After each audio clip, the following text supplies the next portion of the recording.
Hello students, आज हम करेंगे क्लास 7 की इंग्लिश एनसीईआरटी हनी कॉम की chapter 3 Gopal and the hilsa fish की कंप्लीट एक्सरसाइज और बुक वर्क। चलिए स्टार्ट करते हैं। सबसे पहली एक्सरसाइज है working with the text. Working with the text में पहले करेंगे क्वेश्चन आंसर्स। फर्स्ट क्वेश्चन है, why did the king want no more talk about the hilsa fish? राजा हिल्सा मछली के बारे में कोई भी बात क्यों नहीं सुनना या करना चाहता था? Answer is, it was the season of Hilsa fish and everyone was so obsessed that they could not resist themselves from talking about Hilsa fish. Everyone around the king was talking about Hilsa fish. This infuriated the king, so he did not want anyone to talk about the Hilsa fish. Hilsa मछली का season आ चुका था और हर कोई हिल्सा मछली को इतना पसंद करता था कि कोई भी अपने आप पर काबू नहीं रख पा रहा था हिल्सा मछली के बारे में बात करने से। ऑब्सेस्ड मतलब दीवाने होना, मतलब हिल्सा मछली सबको इतनी पसंद थी। और रेजिस्ट मतलब काबू पाना, अपने आप को रोक नहीं पा रहा था, कोई अपने आप पर काबू नहीं रख पा रहा था।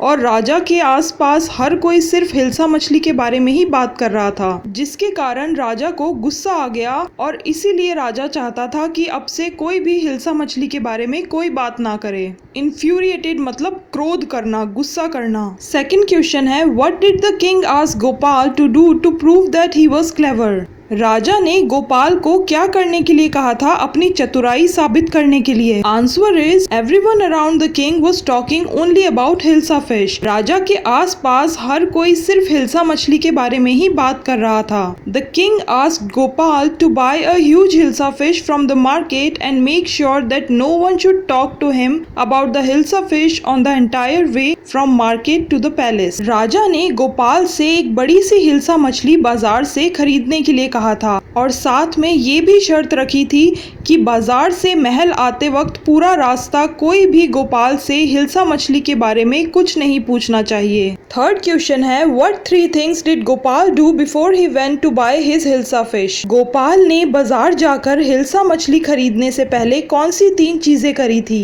Answer is, Gopal did the following 3 things before he went to buy hilsa fish. First, he got his face half shaved. Second, he smeared ash on his body himself. Third, he wore rugs. Gopal ने ये 3 चीजें करी थी बाजार जाकर हिल्सा मछली खरीदने से पहले। पहले तो उसने अपना चेहरा आधा शेव कर लिया था। दूसरा, उसने अपनी पूरी बॉडी पर राख लगा ली थी। तीसरा, उसने फटे पुराने कपड़े पहन लिए थे। रग्स का मतलब फटे पुराने कपड़े, स्मीयर्ड का मतलब लगाना, ऐश का मतलब राख और हाफ शेव्ड का मतलब आधे चेहरे पे उसने दाढ़ी हटा ली और आधे चेहरे पर दाढ़ी रखी रहने दी। फोर्थ क्वेश्चन है, how did Gopal get inside the palace to see the king after he had bought the fish? Hilsa मछली खरीदने के बाद गोपाल राजा से मिलने उसके महल के अंदर कैसे गया? Answer is, when Gopal reached the palace, he asked the guard to meet the king once, but he was not allowed to meet the king.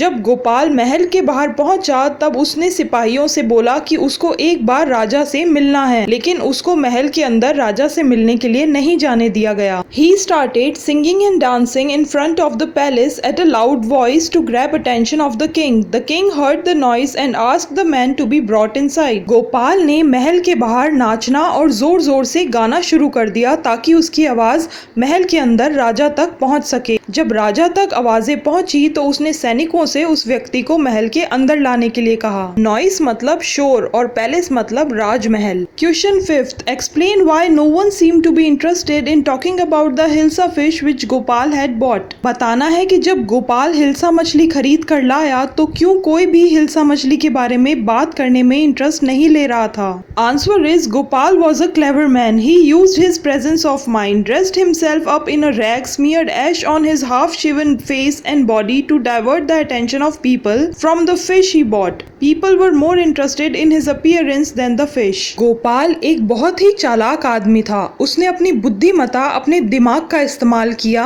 और अपने आप को इस तरीके से बदल लिया कि अपने पूरे शरीर पर राख लगा ली, अपने चेहरे को आधा शेव कर लिया और फटे पुराने कपड़े पहन लिए। ताकि लोगों का ध्यान हिल्सा मछली पर ना जाकर उसकी तरफ जाए। गोपाल इतना भद्दा, इतना अटपटा सा लग रहा था कि किसी का भी ध्यान हिल्सा मछली पर नहीं गया और सारे गोपाल को ही देखते रहे और उसी को देख देख करके बातें करते रहे। अटेंशन का मतलब है ध्यान और डाइवर्ट का मतलब होता है हटाना। डाइवर्ट द अटेंशन मतलब ध्यान हटाना। 6th क्वेश्चन है ट्रू एंड फॉल्स। इसमें 5 स्टेटमेंट्स दिए हुए हैं, हमें बतानी है कौन सी सही है और कौन सी गलत है। फर्स्ट स्टेटमेंट है the king lost his temper easily. It means कि राजा ने आसानी से अपना आपा खो दिया था, विच इज ट्रू, यानी कि ये बिल्कुल सही स्टेटमेंट है। हर जगह हिल्सा मछली की बात होती हुई देखकर आसानी से राजा ने अपना आपा खो दिया था। सेकंड स्टेटमेंट है Gopal was a mad man. Gopal एक पागल आदमी था। दिस इज फॉल्स, यानी कि ये गलत स्टेटमेंट है। थर्ड है Gopal was a clever man. Gopal एक चालाक आदमी था। ट्रू, मतलब ये स्टेटमेंट सही है। फोर्थ है Gopal was too poor to afford decent clothes. Gopal ढंग के कपड़े नहीं खरीद सकता था क्योंकि वह बहुत गरीब था। फॉल्स, ये स्टेटमेंट गलत है। गोपाल गरीब नहीं था, उसने जानबूझकर फटे पुराने कपड़े पहने थे। फिफ्थ है the king got angry when he was shown to be wrong. राजा गुस्सा हो गया था जब वह गोपाल को दी हुई चुनौती हार गया था। फॉल्स, ये स्टेटमेंट गलत है। हमने चैप्टर रीड करते वक्त पढ़ा था कि राजा को तो खुशी हुई थी और उन्होंने गोपाल को बधाई भी दी थी। अब हम करेंगे working with language. Question first है notice how in a comic book there are no speech marks when characters talk. Instead what they say is put in a speech bubble. However if we wish to repeat or report what they say we must put it into reported speech. Change the following sentences in the story to reported speech. The first one has been done for you. इस question में कह रहे हैं कि कैसे comic book के अंदर कोई भी स्पीच मार्क्स नहीं होते हैं जब भी कोई कैरेक्टर आपस में बात कर रहे होते हैं। तो स्पीच मार्क्स क्या होते हैं? जो क्योटेशन मार्क्स होते हैं उनको स्पीच मार्क्स कहते हैं। ओपनिंग क्योटेशन मार्क और क्लोजिंग क्योटेशन मार्क के बीच में एक स्टेटमेंट होती है जिसको कि रिपोर्टिंग स्पीच कहते हैं। क्योंकि कॉमिक बुक में स्पीच मार्क्स नहीं होते हैं तो जो कैरेक्टर होता है उसकी पिक्चर के साथ ऊपर एक बबल दे देते हैं और उसमें उसकी बात, उसकी स्पीच लिख दी जाती है। तो इसलिए अगर हमें उस कॉमिक बुक के कैरेक्टर्स के बीच में हो रही बात किसी और को बतानी हो तो कैसे बताएंगे? पिक्चर थोड़ी काट के दिखाएंगे। इसलिए हमें उसको रिपोर्टेड स्पीच में कन्वर्ट करना होगा अगर हम उस बात को किसी थर्ड पर्सन को बताएंगे तो रिपोर्टेड स्पीच क्या होती है? रिपोर्टेड स्पीच को इनडायरेक्ट स्पीच भी कहते हैं। अब डायरेक्ट स्पीच क्या होती है? जब दो लोग आपस में बात कर रहे होते हैं तो उसे डायरेक्ट स्पीच कहते हैं और जब यही बात हमें किसी थर्ड पर्सन को बतानी होती है तो उसको इनडायरेक्ट स्पीच या रिपोर्टेड स्पीच कहते हैं। इसमें कनेक्टिंग वर्ड दैट का यूज होता है और रिपोर्टिंग वर्ब के अकॉर्डिंग टेंस को बदला जाता है। अगर रिपोर्टिंग वर्ब प्रेजेंट टेंस या फ्यूचर टेंस में है तो रिपोर्टेड स्पीच का टेंस नहीं बदलता, या फिर अगर जो रिपोर्टिंग स्पीच है वो यूनिवर्सल ट्रूथ है तो भी उसका टेंस नहीं बदलता। अब इन्होंने इसमें पहला एग्जाम्पल दे रखा है, हमें सेकंड से स्टार्ट करना है। चलिए स्टार्ट करते हैं। यहाँ सेकंड सेंटेंस में 2 पार्ट दे रखे हैं जिनको कनेक्ट करके हमें रिपोर्टेड स्पीच बनानी है। पहला है why is your face half shaven. Next है गोपाल्स वाइफ आस्क्ड हिम। अब इसका रिपोर्टेड स्पीच बनेगा Gopal's wife asked him why his face was half shaven. इस सेंटेंस में रिपोर्टिंग वर्ब जो है वो आस्क्ड है जो कि पास्ट टेंस में है। तो यहाँ पे इस सेंटेंस में टेंस चेंज होगा। ऊपर इज दे रखा है why is your face half shaven, तो उसका हो गया why his face was half shaven. तो इज का वाज हो गया, यानी कि प्रेजेंट से हमने इसे पास्ट में कन्वर्ट कर दिया। और इसमें बीच में कनेक्टिंग वर्ड दैट इसलिए नहीं लगा क्योंकि ये क्वेश्चन मार्क वाले सेंटेंस हैं। तो जब व्हाई, व्हेन, हाउ ये आते हैं तो ये as a connecting word use होते हैं। थर्ड है I accept the challenge your majesty. Next है गोपाल टोल्ड द किंग। इसका रिपोर्टेड स्पीच बनता है Gopal told the king that he accepted the challenge. इसमें रिपोर्टिंग वर्ब है टोल्ड और इसमें टेंस चेंज हुआ है। ऊपर दे रखा है आई एक्सेप्ट द चैलेंज जिसका हो गया है ही एक्सेप्टेड द चैलेंज, यानी कि सिंपल प्रेजेंट से सिंपल पास्ट में टेंस चेंज हो गया है और बीच में कनेक्टिंग वर्ड दैट का भी यूज हुआ है तो बना Gopal told the king that he accepted the challenge. Fourth है I want to see the king and Gopal told the guards. इसका रिपोर्टेड स्पीच बना Gopal told the guards that he wanted to see the king. इसमें भी देखिए जो reporting verb है वो है टोल्ड और that as a connecting word use हुआ है और इसमें टेंस चेंज हुआ है प्रेजेंट से पास्ट टेंस में। ऊपर दिया है I want to see the king जिसका हो गया है he wanted to see the king. Want जो है वो फर्स्ट फॉर्म है, वॉन्टेड इसकी थर्ड फॉर्म है जो कि हमने पास्ट टेंस में चेंज कर दिया तो बना Gopal told the guard that he wanted to see the king. Fifth है bring the man to me at once the king ordered the guard. इसका रिपोर्टेड स्पीच बना the king ordered the guard to bring the man to him at once. इसमें जो reporting verb है वो है ordered. ये एक कमांड है तो जब इंपेरेटिव सेंटेंस होता है तो उसमें कनेक्टिंग वर्ड जो होता है वो दैट यूज नहीं होगा, उसकी जगह टू यूज होगा और इसमें टेंस भी चेंज नहीं होगा, इसलिए बना the king ordered the guard to bring the man to him at once. तो इन सेंटेंसेस में हमने सीखा कि कैसे हमने रिपोर्टिंग वर्ब और रिपोर्टिंग स्पीच को आपस में जोड़कर रिपोर्टेड स्पीच बनाया और कहाँ पर कौन से कनेक्टिंग वर्ड यूज होंगे और कहाँ पर टेंस चेंज होगा और कहाँ पर टेंस चेंज नहीं होगा। नेक्स्ट क्वेश्चन है find out the meaning of the following words by looking them up in the dictionary then use them in the sentences of your own. इस क्वेश्चन में कुछ वर्ड्स दिए हैं जिसका हमको मीनिंग बताना है और उन वर्ड्स को यूज करके एक सेंटेंस भी बनाना है। पहला वर्ड है challenge, a call to take part in a contest और competition.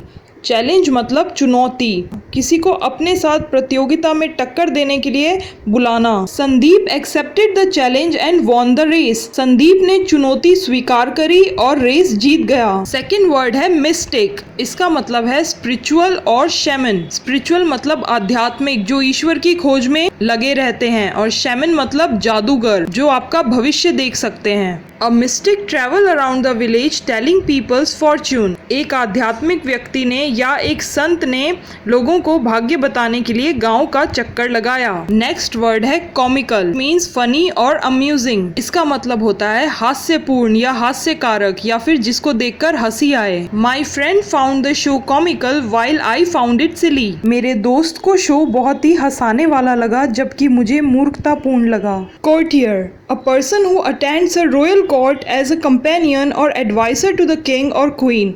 A courtier stood at the door which was slightly ajar enough to put hand through. Courtier मतलब दरबारी, एक ऐसा व्यक्ति जो शाही दरबार में शामिल होता है राजा या फिर रानी के सलाहकार या साथी के रूप में। A courtier stood at the door which was slightly ajar enough to put hand through. एक दरबारी दरवाजे पर खड़ा था जो कि आधा खुला हुआ था, इतना कि एक हाथ बाहर निकाला जा सके। Smearing, कोट और मार्क केयरलेसली विद ग्रीस और ऑयल। स्मीयरिंग का मतलब होता है लगाना, एकदम लापरवाह होकर के कोई चीज लगाना, कोई चीज कोट करना। The baby used his hand to smear paint all across the paper. Baby ने अपने हाथों का इस्तेमाल करके पूरे पेपर पर पेंट लगा दिया। अब हम करेंगे पिक्चर रीडिंग। इसमें पिक्चर्स दे रखी हैं जिनको हमें देखना है और साथ में इसमें टेक्स्ट दे रखा है जो कि हमें पढ़ना है। बाद में फिर इससे रिलेटेड क्वेश्चन आंसर्स करेंगे। पहली पिक्चर देखिए, इसके साथ में लिखा हुआ है Stag bye the side of a pond. Stag मतलब होता है बारहसिंगा और टेक्स्ट का मतलब है तालाब के किनारे एक बारहसिंगा खड़ा है। सेकंड पिक्चर देखिए, साथ में टेक्स्ट दिया हुआ है how beautiful my horns are. Picture में देखिए बारहसिंगा तालाब के पानी में अपनी परछाई देख रहा है और क्या सोच रहा है, मेरे सींग कितने सुंदर हैं। नेक्स्ट पिक्चर में देखिए टेक्स्ट दे रखा है but my legs are so thin and ugly. इस पिक्चर में भी बारहसिंगा तालाब के पानी में अपनी परछाई देखते हुए बोलता है लेकिन मेरे पैर बहुत पतले और बदसूरत हैं। लास्ट फोर्थ पिक्चर में देखिए, साथ में टेक्स्ट है hunters run for your life. बारहसिंगा देखता है शिकारी आ गए, जान बचाने के लिए भागो। अब इनके अंदर सबसे पहली पिक्चर में देखिए टेक्स्ट है लेट मी हाइड समवेयर। बारहसिंगा बोल रहा है मुझे कहीं छुप जाने दो। सेकंड पिक्चर देखिए, इसमें टेक्स्ट दे रखा है दीज ब्रांचेस ओ नो। इसमें बारहसिंगा छुपने की कोशिश कर रहा है और बोल रहा है ये शाखाएं ओ नो। अब थर्ड पिक्चर देखो, उसमें टेक्स्ट है they are too close get out of here. इस पिक्चर में बारहसिंगा बोल रहा है शिकारी बहुत करीब आ चुके हैं और पीछे शिकारी बोल रहे हैं यहाँ से बाहर निकलो। लास्ट पिक्चर में बारहसिंगा दौड़ रहा है I was proud of my horn, they could have caused my death, I was ashamed of my legs, they saved me. Last picture में बारासिंगा बोल रहा है कि मुझे अपने सींगों पर घमंड था जिनकी वजह से आज मैं मर सकता था, और मुझे मेरे पैरों को देखकर शर्म आती थी जिन्होंने आज मेरी जान बचा ली। ये जो हमने अभी पिक्चर रीडिंग करी है, अब इसी में हमें हर पिक्चर से रिलेटेड क्वेश्चंस पूछने हैं। मैं आंसर्स नीचे साथ में दे रही हूँ, चलिए रीड करते हैं। फर्स्ट क्वेश्चन है, वेयर इज द स्टैग? बारासिंगा कहाँ है? Answer is the stag is standing by the side of a pond. बारासिंगा तालाब के किनारे खड़ा है। सेकंड क्वेश्चन है, व्हाट इज ही डूइंग? वह क्या कर रहा है? Answer is the stag is about to drink water when he saw his reflection in the pond. बारासिंगा पानी पीने ही वाला था जब उसने अपनी परछाई तालाब में देखी। थर्ड क्वेश्चन है, does he like his antlers, horns? क्या बारासिंगा को उसके सींग पसंद है? Answer is yes, he finds them beautiful. हाँ, बारासिंगा को अपने सींग सुंदर लगते हैं। फोर्थ क्वेश्चन है, does he like his legs? क्या बारासिंगा को उसके पैर पसंद है? Answer is no, the stag finds his leg to be thin and ugly. जवाब है नहीं, बारासिंगा को अपने पैर पतले और बदसूरत लगते हैं। फिफ्थ क्वेश्चन है, why is the Stag running? Barasingha क्यों भाग रहा है? Answer is the stag is running because he is being chased by the hunters. Barasingha इसलिए भाग रहा है क्योंकि शिकारियों द्वारा उसका पीछा किया जा रहा है। सिक्स्थ क्वेश्चन है, is he able to hide in the bushes? क्या वह झाड़ियों में छिप सकता है? Answer is no, he is not able to hide in the bushes because his horns got stuck in them. नहीं, बारासिंगा झाड़ियों में नहीं छिप सकता है क्योंकि उसके सींग वहां पर फंस गए। सेवेंथ क्वेश्चन है, where are the hunters now? शिकारी अब कहाँ हैं? Answer is the hunters are just behind the stag. शिकारी बारासिंगा के बिल्कुल पीछे हैं। एट्थ क्वेश्चन है, are they closing in on the stag? क्या शिकारी बारासिंगा के करीब आ रहे हैं? Answer is yes, they are closing in on the stag. जवाब है हाँ, वह बारासिंगा के करीब पहुंच चुके हैं। नाइन्थ क्वेश्चन है, इज द स्टैग फ्री? क्या बारासिंगा बच निकला? Answer is the stag was able to run fast because of his legs and is free now. बारासिंगा अपने पैरों की वजह से तेज भाग पाया और अब वह शिकारियों की पहुंच से बच निकला। 10th क्वेश्चन है, what does the Stag say about his horn and his legs? Barasingha अपने सींगों के बारे में और अपने पैरों के बारे में क्या कहता है? Answer is the stag says that he was proud of his horn but he would have been killed because of them, he was ashamed of his legs but they saved his life. बारासिंगा कहता है कि उसे अपने सींगों पर बहुत घमंड था, लेकिन उन्हीं सींगों की वजह से उसकी जान जा सकती थी, और उसे अपने पैरों को देखकर बहुत शर्म आती थी जिनकी वजह से उसकी जान बच पाई क्योंकि वह तेज दौड़ पाया, और सींगों की वजह से तो वो झाड़ियों में छुप भी नहीं पा रहा था। इसी के साथ हमारा chapter Gopal and the hilsa fish पूरा कंप्लीट होता है। आप चाहो तो वीडियोस में से भी सारे आंसर्स नोट डाउन कर सकते हो, और नहीं तो डिस्क्रिप्शन बॉक्स में मैंने लिंक दिया है PDF का, वहां से भी आप सारी एक्सरसाइज पूरे कंप्लीट सॉल्यूशन डाउनलोड कर सकते हो। वीडियोस को लाइक जरूर करें, इससे मुझे पता चलता है कि आप तक पहुंच रही हैं। बाकी स्टूडेंट्स के साथ में शेयर करिए और मेरे चैनल को सब्सक्राइब कर लीजिए आगे की पढ़ाई को कंटिन्यू रखने के लिए। Thank you.